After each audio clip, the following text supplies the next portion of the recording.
Hey guys, what's up? It is me, DMDave. Sorry to fiddle around with there. I thought I had my OBS settings set up straight, but I did not. Anyways, if you don't know me already, I'm DMDave. You can check out my stuff on patreon.com/DMDave. I create 5th edition content of the world's most famous and popular role-playing game.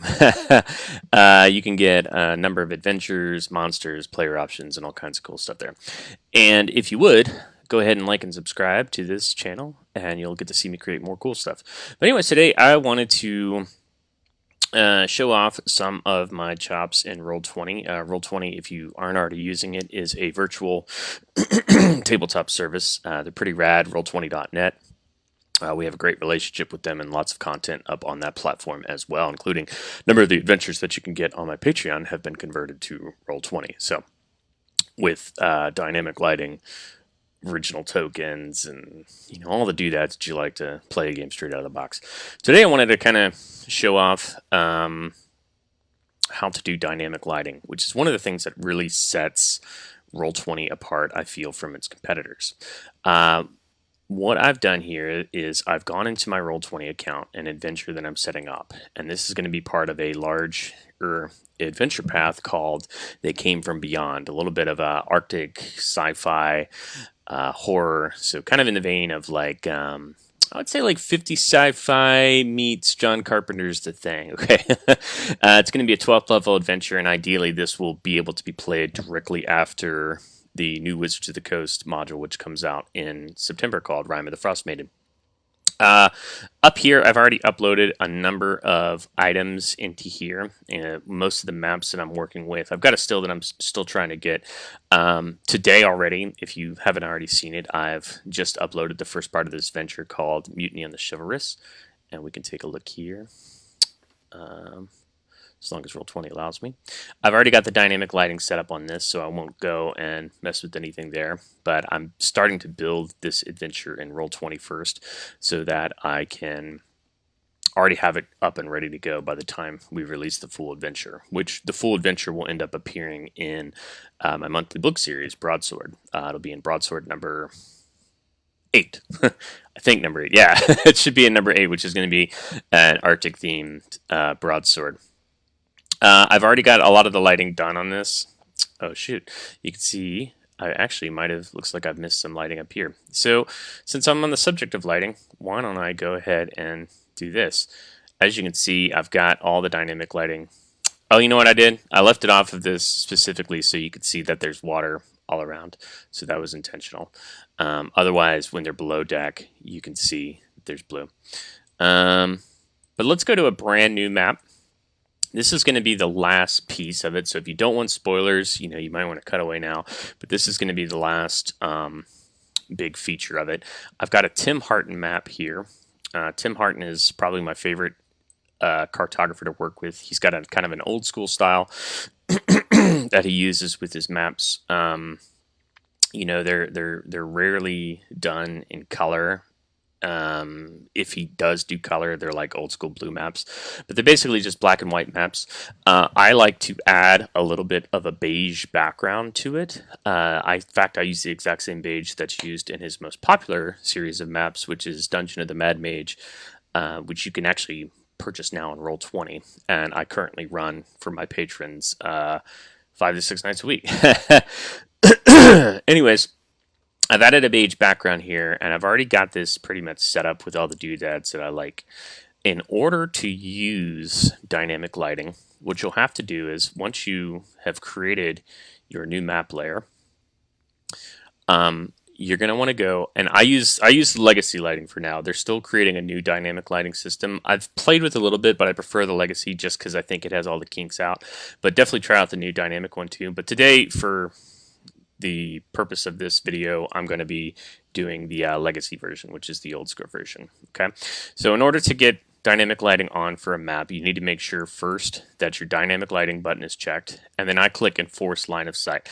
If you don't have enforced line of sight, that means that they can pretty much see whatever is like kind of wherever they want to go, but you really want to make it so that they can only see what their token can see, which really adds a fun element to the game, especially when you're playing exploration heavy stuff, or even if you're really playing horror stuff. Like this adventure will have some strong horror themes to it, or Call of Cthulhu would be especially effective because you never know when there's like a monster token hiding.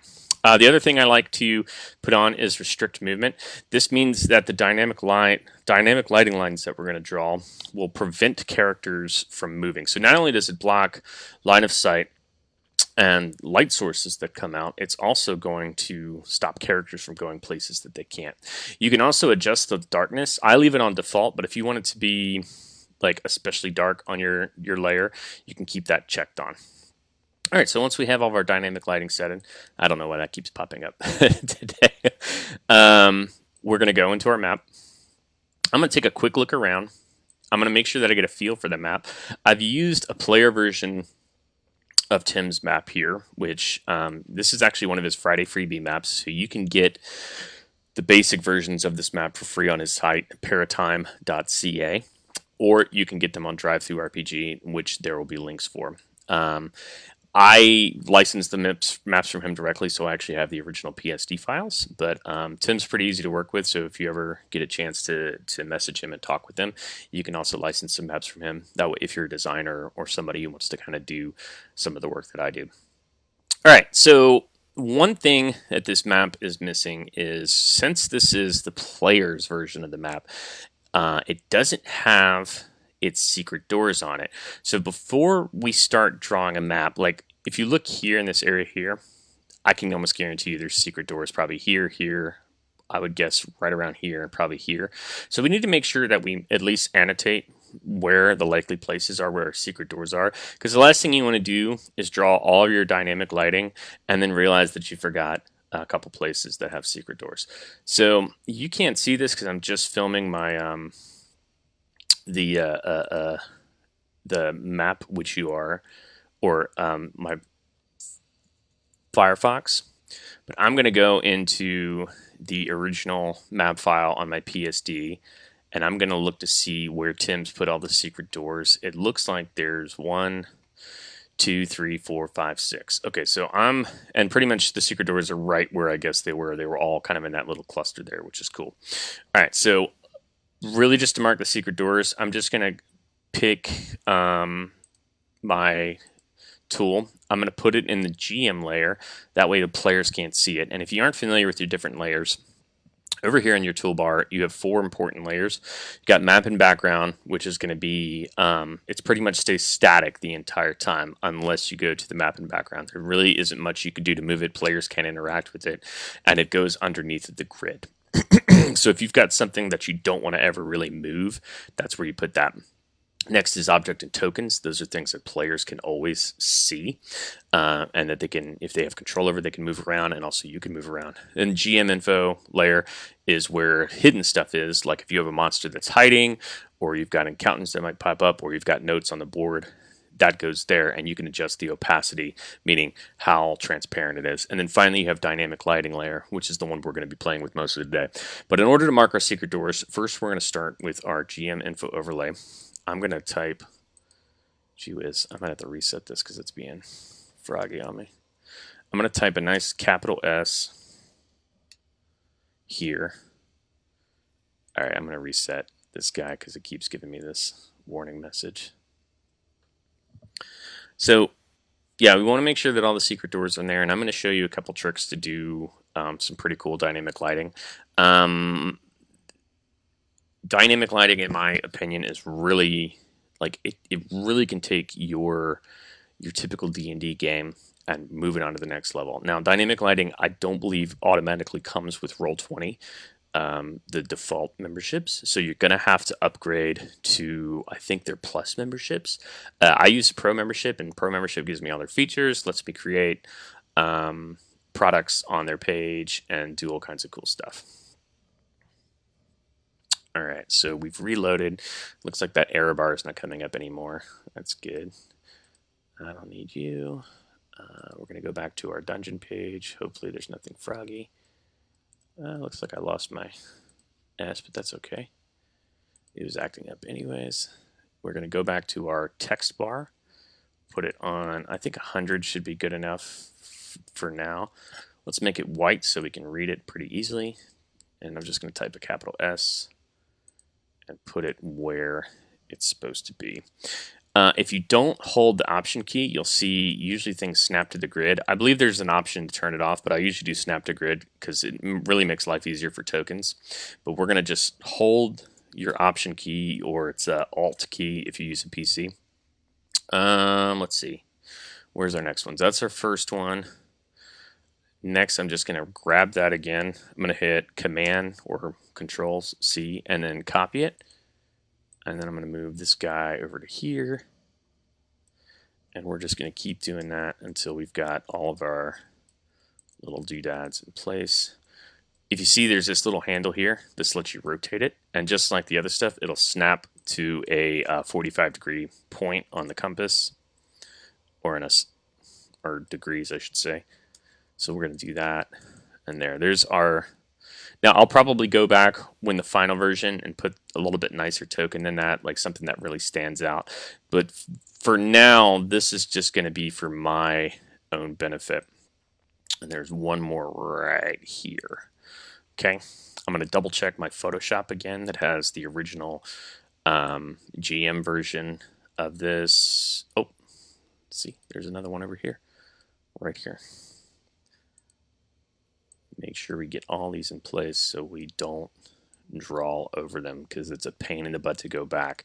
And it's pretty common. I mean, I've played WotC modules that have accidentally drawn over their secret doors, and they made some stylistic mistakes with it that I had to go in and delete all the dynamic lighting and re-put in the doors and stuff, which was kind of tedious, but it happens. It happens to the best of us. Just make sure that you're checking and double checking for all your secret doors, because once you start drawing, there's no like eraser or undo button. You pretty much just draw the polygons and go to it. All right, cool. So here we go. I don't have any numbers or anything else in. Honestly, I don't even know what I'm going to put in this dungeon yet. I know it's going to be some weird, cool stuff in here. But for now, we're just going to draw in our lighting and figure out where it is.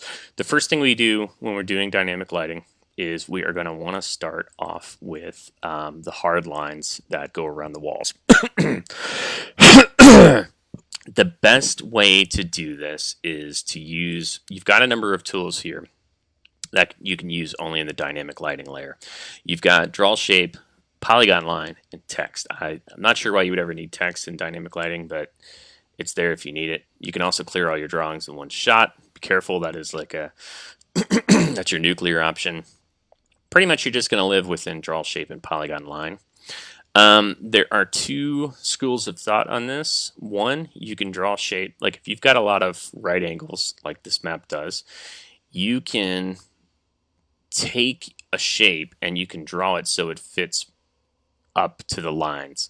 Now you end up creating this waste with it right here, but you've got two nice solid lines. So you'll see like a lot of people like to do this because it makes drawing straight lines perfect. But like I said, it does create a lot of waste, and it can look kind of amateurish, but at the end of the day, it doesn't really matter because your players can't see it, blah, blah, blah. The second option is to use your polygon tool, in which case you just draw as best to your ability. You can also hold shift to snap directly to grid lines. I don't use that much because typically I don't draw on the grid lines, and I'll show you why in a moment. When it comes to color selection, I find that most people usually do a series of complementary colors, typically blue and orange, or teal and orange, or teal and yellow. And here's why. You don't want to do black because it'll make it really hard to see, especially if you got black. So you want it to stand out against whatever the layer is. So if I were to put this in black, it would make this like a nightmare to see, right? Even though it would functionally, it would work the same, I wouldn't be able to see it. I like to do blue because, you know, it stands out just enough that I can see it, especially when I'm working on it. And I can keep going like that. Some people use teal, which is a good, because it's nice and bright. So you can take this teal color here and kind of go like this. That makes it nice and bright color too. And then it still stands out. It's really up to you. You really only ever need 2 colors in your palette when you're doing stuff like this. At least I have so far. I haven't found any need to have 2 colors. First, you have your basic, your wall color, so to speak. Okay, and those are the colors that you're going to trace the edges of your map with. The next color you're going to want is going to be the door color. So this, in theory, is placed so you or whatever DMs can remove the door out of the way and hide it behind the wall or delete it or whatever you need to do to get the door out of the way.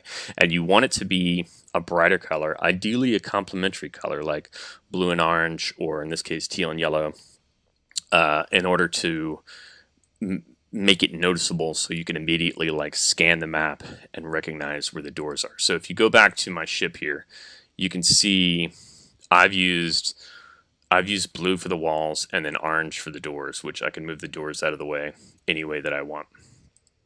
All right, so let's go back here.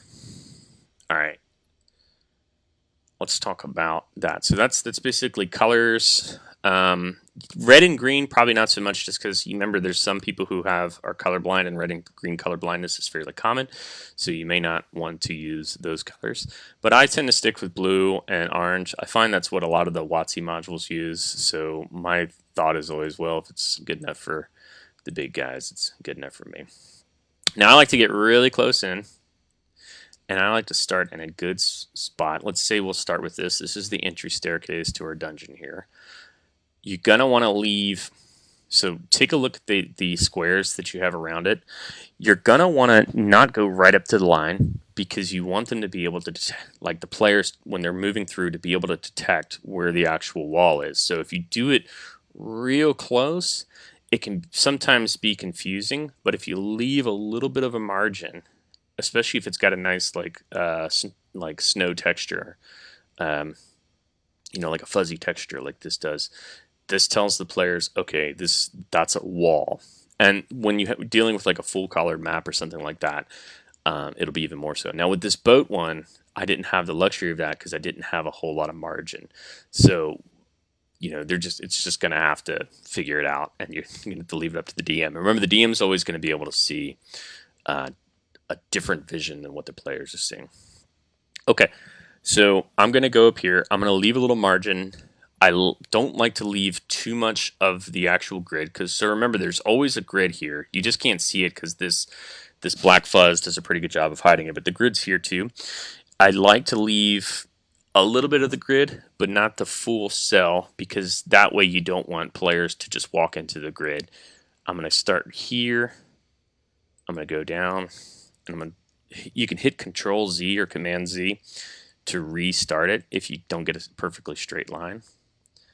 And then I'm just going to draw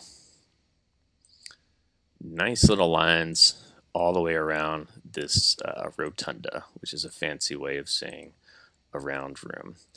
And what I'm going to do is I'm going to go all the way. Whoops. Yeah, Control Z is going to be your best friend. So I keep one hand on my mouse.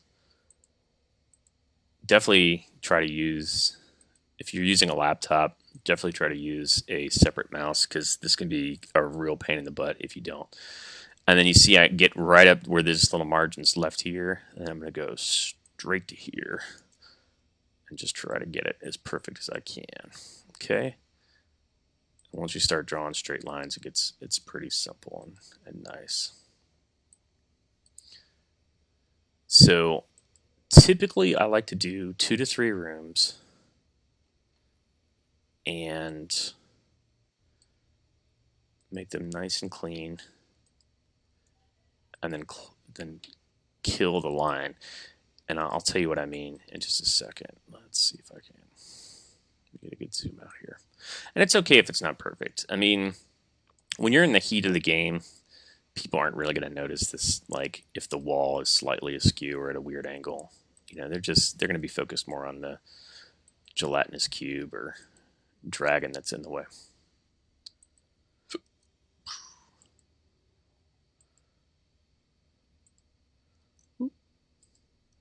Yeah, try to get your lines as straight as you can.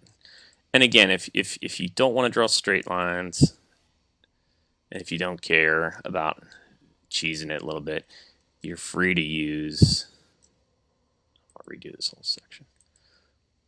Just get where I want you to. Okay. You're free to use the polygon tool or the shape tool, which can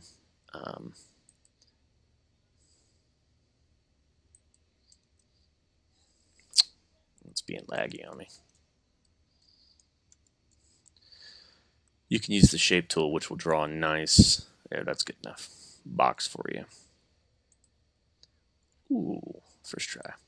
Like I said, I don't want to leave too much margin because I don't want to make it so the players can walk into the walls too far.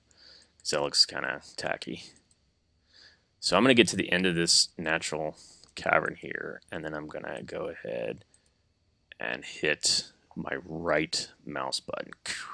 And what that does is that commits it to the dynamic lighting layer. That means I can't add on to it anymore. If I click again, it's going to start a whole new line, and this whole piece is clickable. Okay, that means if I delete it, that whole chunk goes away.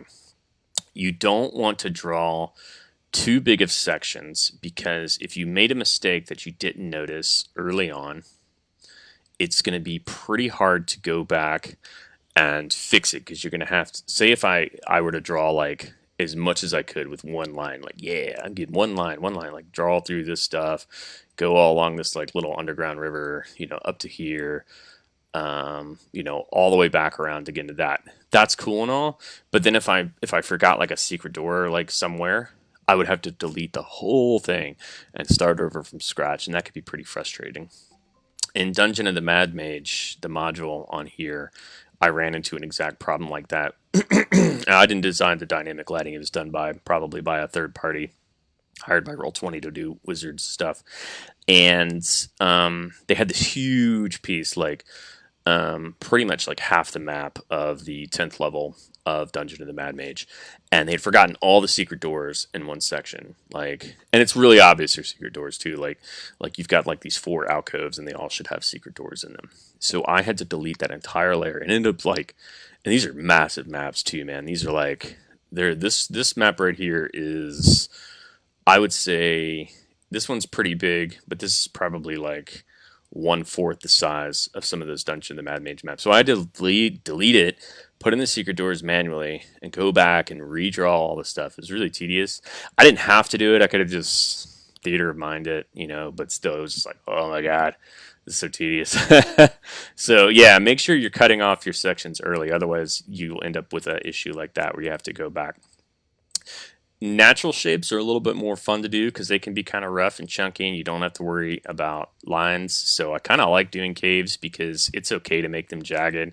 It will lend itself. Again, try not to give too much of a cell away, because you don't want people walking into it. But still, we can do some cool stuff with this. Just draw around and paint happy little trees, etc. I really like the dynamic lighting feature. It really, when you start getting a hang of it and getting a feel for what characters can, or what the players can see and can't see, you can start doing really cool stuff with the game itself by surprising them, and like and when you start to have an understanding of the advantages that people with dark vision have over those who don't, like, or even people who have longer range dark vision, like Drow, for example, have 120 feet of dark vision in 5th edition D&D. So that means that they can see characters long before the characters can see them. And even though their ranged weapons are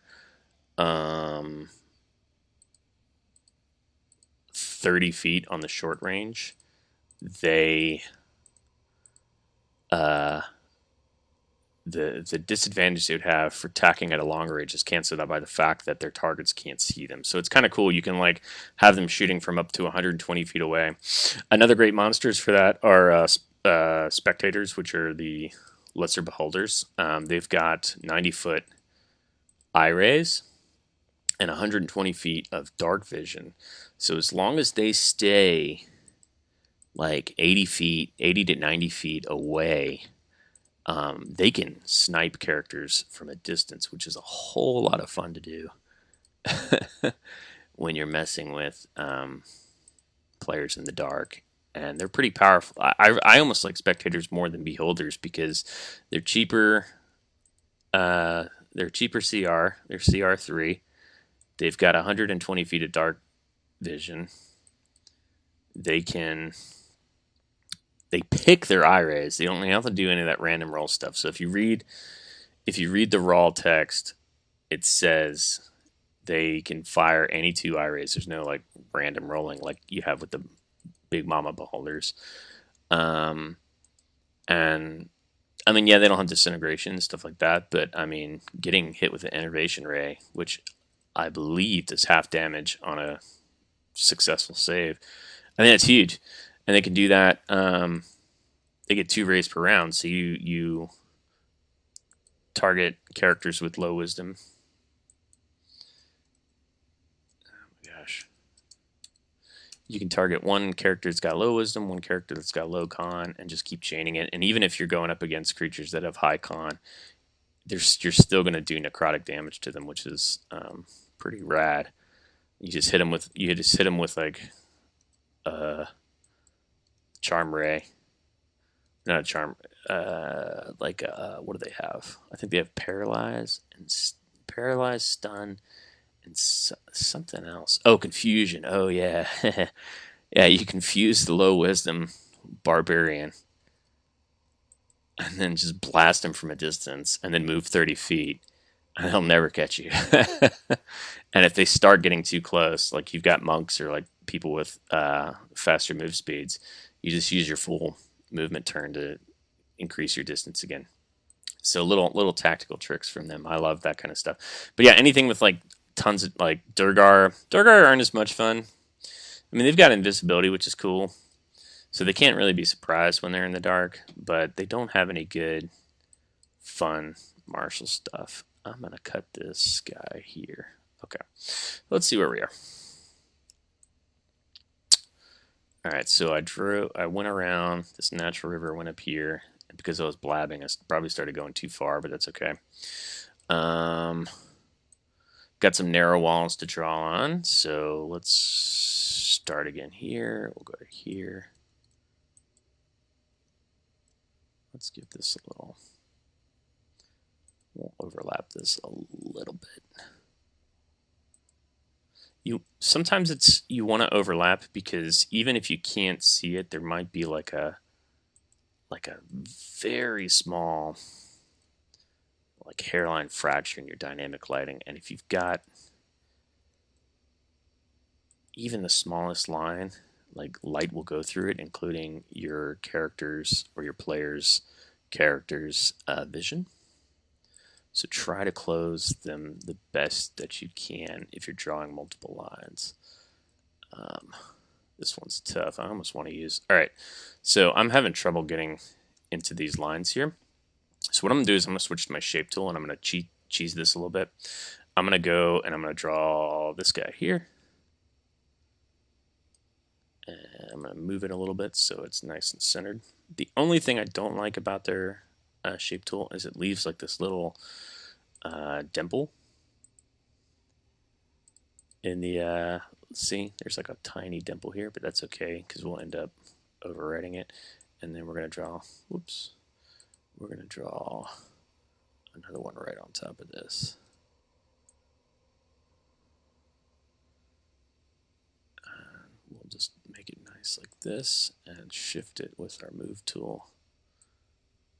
And that's it. That's all we really need to do. Okay, cool. So these were a little bit thinner and a little harder to draw and give straight lines. I decided just to go with the shape tool here.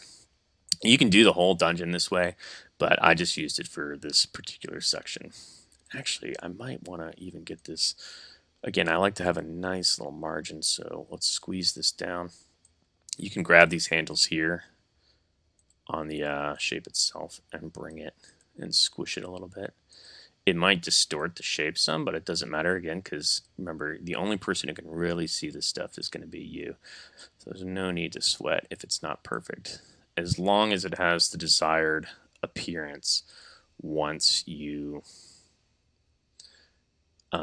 start running through. Okay. Let's see here. I'm going to start way back here, and I'm going to go like this. Let me start a little bit lower.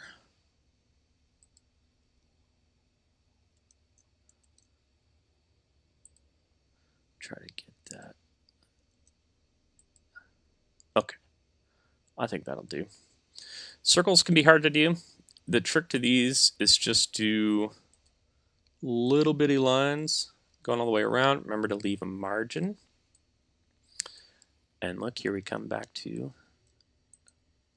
Don't be afraid to go backwards and hit undo a few times if it's not at the angle that you want it.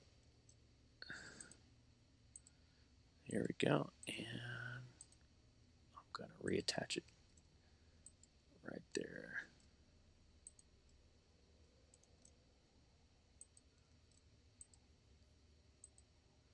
Boop. There we go.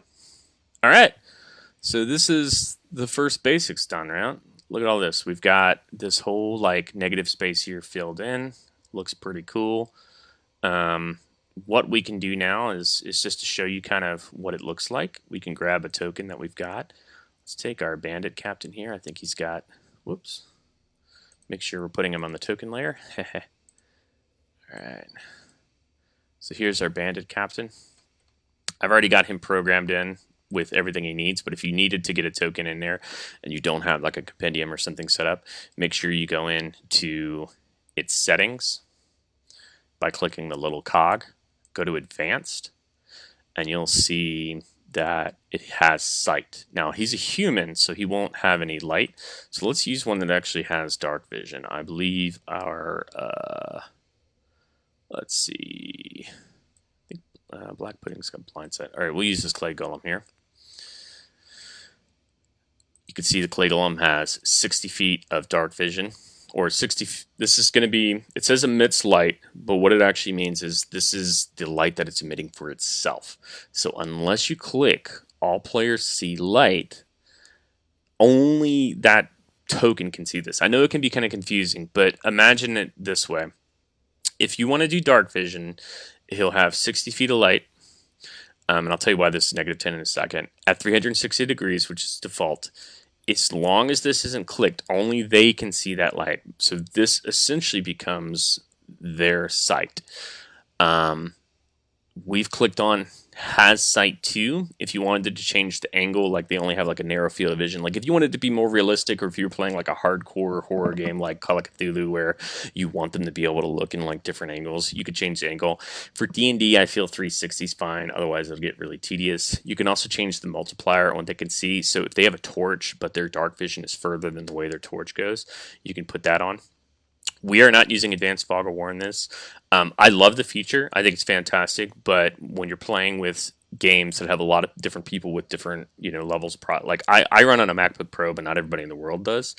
So not everything can run with advanced fog of war, and it is it's very heavy on your browser, even if you're using something like Firefox or Google Chrome, which Roll20 was built to run on. We've got 60 feet of dark vision. Okay, if I left this blank, this is what it would look like. And if you want to see what their vision looks like without anything else, hit Command or Control and L when you're clicked on the token. And as long as everything's set up right, you're going to see exactly what they can currently see. And you can see here, he's got a big, bright field of vision.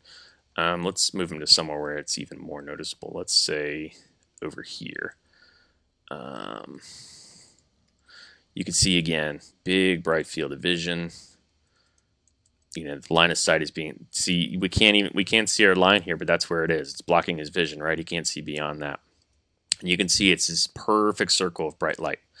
Now, in D&D 5th edition specifically, dark vision turns darkness and turns dim light into bright light, and complete darkness into dim light. And it's important that you understand the difference in this, because when you are in dim light, your passive perception checks have a -5 to them. It's harder to see things because technically it's slightly obscured. Also, in general, you're going to have difficulty seeing in dim light, even if you have dark vision, because remember, you're turning darkness into dim light. If because of this, I like to make sure that my characters know they have dim light.